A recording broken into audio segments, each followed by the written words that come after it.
banaanbaxan oo ay isugu soo baxeen kumaan kun qof oo muslimiinta ku nool magaalada Jigjiga banaanbaxayaashu ay ku dhawaaqayeen eraya ay kamid yihiin waxaan cambaareynaa isla markaana ka soo horjeedna dadkii ku kacay in la gubo masaajidadii ay muslimiintu ku cibaadeysanayeen ee ku yaala gobolka Goojaan ee deegaanka Amxaarada banaanbaxan ayaa waxaa la hadlay banaanbaxayaasha ayaa waxaa la hadlay gudoomiyaha xafiiska arrimaha islaamka ee dowlad deegaanka Soomaalida Sheekh Axmed Abi soo kama xumin waxaan cambaaraynaynaa oon ka soo horjeednaa dambiilayaasha gubay masaajidadii muslimiinta waxaan u tacsiyeynaynaa muslimiinta masaajidada laga gubay ee deegaanka Axmaarada waxaan leenahay waan idin garab taagannahay waan idin heelinaynaa intaas baan horta marka ugu horeysa walaalayaal marka waxaad samaynaysaan waxaan u baahannahay banaanbaxan maanta aan soo baxnay oo qiiro leh oo shucuur leh oo islaamnimo leh oo wadaninimo leh baan horta u baahannahay marka koobaad qodobka labaad waxaa lagaba maarmaana aad u dhagaystaa fariintayda walaalayaal ismaqal inaynu leenahay soo maaha waa inaan ismaqal baynu ku soo baxnay hadda wadajir baynu u soo baxnay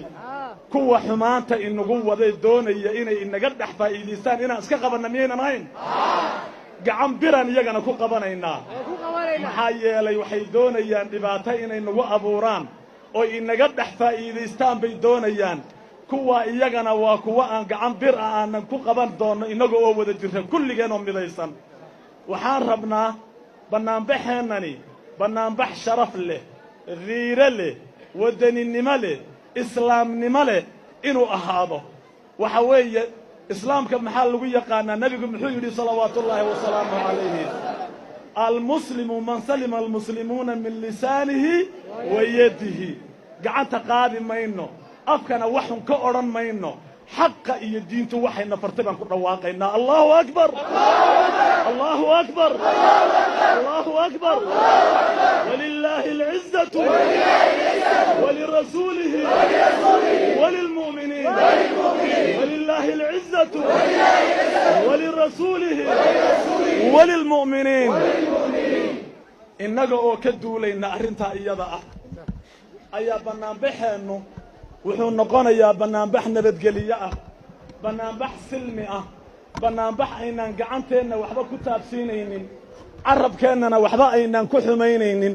laakiin waxaan maraynaa waddada islaamku ina faray waddada ilaahay ina faray waddada nebi muxamed ina faray salawaatullaahi wasalaamu calayhi banaanbaxayaashan oo dalbanayay in cadaaladda la hor keeno dadkii ka dambeeyey gubidda masaajidadana ayaa waxaa Home Cable TV la hadlay qaar ka mid ah shacabka muslimiinta ee ka soo qayb galay banaanbaxan ka dhacay magaalada Jigjiga maanta waxaan cambaareynaa falkii lagula kacay masaajidada annagoo maanta ma kala yihiin Oromo ma kala yihiin Axmaar ma kala yihiin Soomaali ma kala yihiin maanta waxaan ku dagaalamaynaa waa kalimatu laa ilaaha illa allah muhammadur rasuulullah annagu maanta muslimiintu meel kastay deegaanka meel kastay dalka ku sugan yihiin cidii masaajidada wax yeelayso waxaan ballan ka qaadaynaa inaan bartooda ugu tagno Khadar Axmed Iimaan waxaan ka socdaa dugsi sare aad waxaan uga xunnahay masaajidada la gubay waxaan ka codsanaynaa mas'uul wasaaraha inuu xilka ka qaado ninkan waxa kale ku sheekeynaya sharciga la hor keeno si weyn u cambaareynayna oo si weyn uga soo horjeedna falalkaas loo geysan hayo dadka muslimiinta ay ku nool deegaanka Axmaarada masaajiddu waxaan leenahay waa xudunta muslimiinta masaajiddu mar haddii ay tagtay in ay beegsadaan waa halkii noogu dambeysay ee muslimnimada aan alla ku caabudaynay alla ku xusaynay loogu talagalay inaan diintaanada ku muujino sidaa darteed dowladda federaalka waxaan leenahay haddii ay goobtaas ayada ah dargigii ka dambeeyay ficilada ayaga ay wax ka qaban weydo annagu wuxuuna furan yahay diintaanada waxayna faran tahay baan wax ka qaadanaynaa annagoo mar walbana ku dhaqmayno diintaanada muslimiinta baydadkii ay ku cibaadaysanayeen mujrimiinta gubay ee ujeeddada gaarka ale in sharciga la hor keeno oo la ilaaliyo diimaha